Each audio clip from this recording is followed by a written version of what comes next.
We have. Nice to see you. That's a Am I on time? bright uniform. You're within club length. You're good. First question for, there we go, Don. Landon, early in your career, I had the opportunity to interview you at the Jennerstown Speedway, and I said, what does the future hold for Landon Cassill? I don't know if you remember, but you said, I'm scared to hear what I said. I want to be in Cup. There you go. It's been a long journey. In that journey, what was the biggest challenge that you had to face?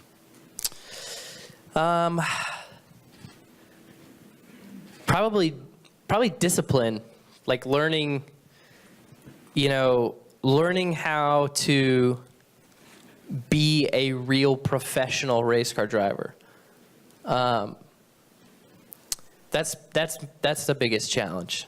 When we spoke, I was probably 15 or 16, and I was in high school, so I had high school responsibilities.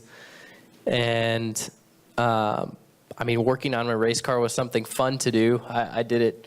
I used to get up before school to work on my car, and then I'd go to school, and then I'd go to the shop after school, and I would work on my race car till 11 or 12 o'clock at night or whatever, as long as I wanted. But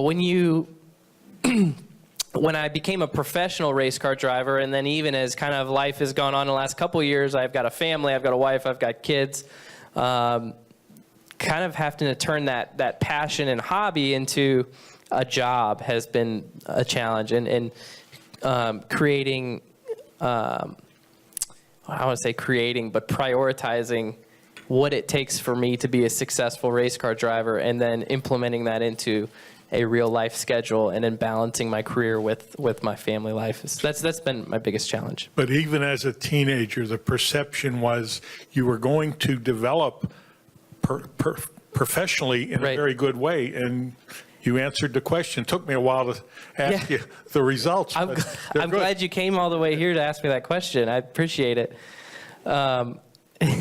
And honestly, we're 1 for 1 so far, so you need to ask me a follow-up question, like, am I going to be a champion? The next one is to be a champion or a race winner. But yeah, back then I didn't have a clue, to be honest with you. I just wanted to be a NASCAR driver. Stan Creekmore. Stan Creekmore with Outside the Box. Landon, how do the point changes affect you? What are the challenges you see in getting some of those points? I think that, I think that's just still yet to be determined. And to me, gosh, that's the beauty in it is, I think this is a big change. I think that the way that our crew chiefs and race engineers strategize a 500-mile race is going to change as we know it. And I think you're going to see the field flip multiple times in these races over the course of the year. I would be willing to bet that our first impression of this new format in Daytona, you're going to see a huge group of cars taking a risk and pitting on their own on lap 43. And getting off sequence. And I think you're going to see the field off sequence a lot this season. And it's going to be really interesting. And I think you're going to see teams that, like myself, where we're constantly trying to fight our way inside that top 20. I think you're going to see us caught in the middle of some of that action over the course of the year. The teams that have to fight, we're always going to have to fight. We're not magically going to be top 10 teams. We have to work to get there. We have to work very hard to get to the top 10. But I think you're going to see us in the crossfire of this strategy a lot. Jeff. Landon, whenever you guys, you talked about achieving your goal of getting to the Cup level, whenever you are in a situation where it's, tough to run up front or whatever, how hard is that to keep your confidence and maintain that? It's not, I feel like it's, for me, I try not to let that become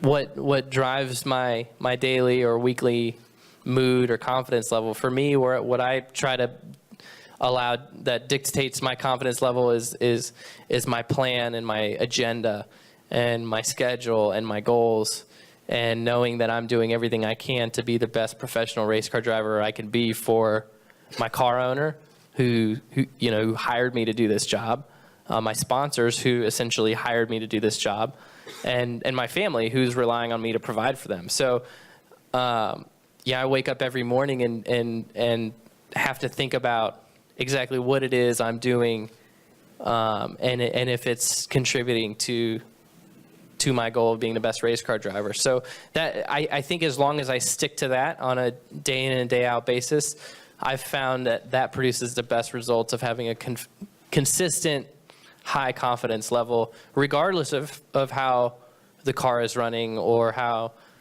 the team is performing or just sheer luck of what's going on at the racetrack. Question. Tyler Burdett, Motor Racing Network. Lane, I'm right here. Sorry, Lane. Oh, gotcha.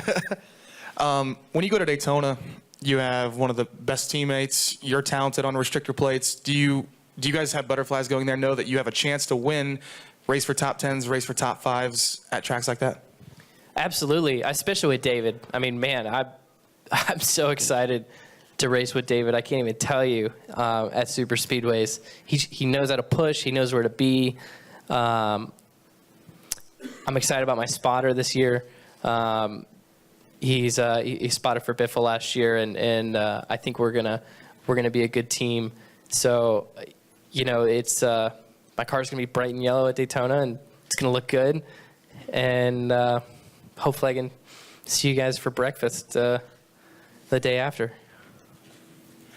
Chris Knight, catchfence.com. I'm gonna tweet that today. Oh boy. Because yesterday was good. 34 days until Daytona, so I'm gonna tweet that it's 34 days until I see you for breakfast. How about that? Kelly Morrison. Well, it's 33 days till Daytona, but 34 days until we have breakfast. Yeah, right? Serving bacon? It took Jenna an extra second. All right. Chris. Got it. Chris.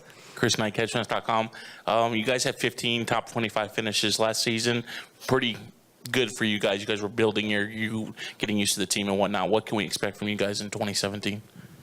I mean, hopefully and this might sound super modest, but it will take hard work. Hopefully it's 15 top 20 finishes.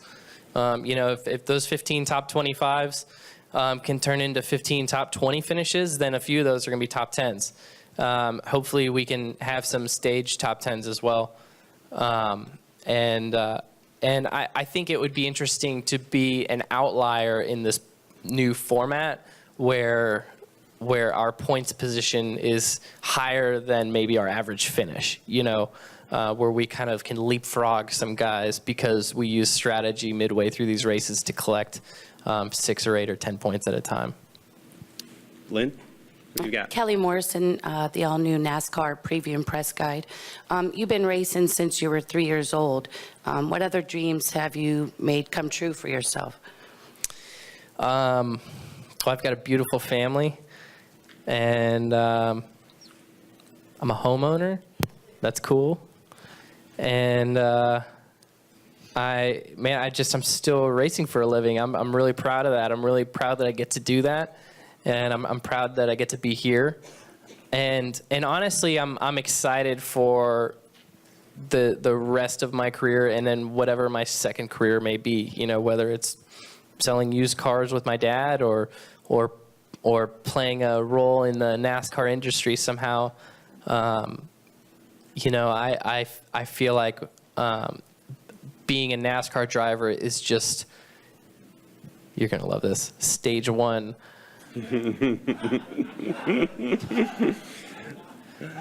Last My question. Dale McFadden with NBC Sports. I just saw in a press release today that you're entering your 8th season in the Cup Series, and that kind of took me off guard. Yeah. Do you feel like I'm an that old? 8-year veteran of the top series in NASCAR?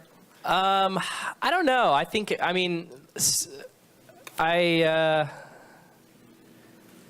feel like I've been around a while. I've been driving Cup cars for a long time. My first job in NASCAR was with Hendrick Motorsports, and I didn't they didn't put me in an ARCA car. I didn't drive a K&N car. I didn't drive anything like that. I drove a Cup car at Greenville Pickens. It was Jeff Gordon's first COT car. So I drove one of his COT cars before he ever drove one out of the 24 shop.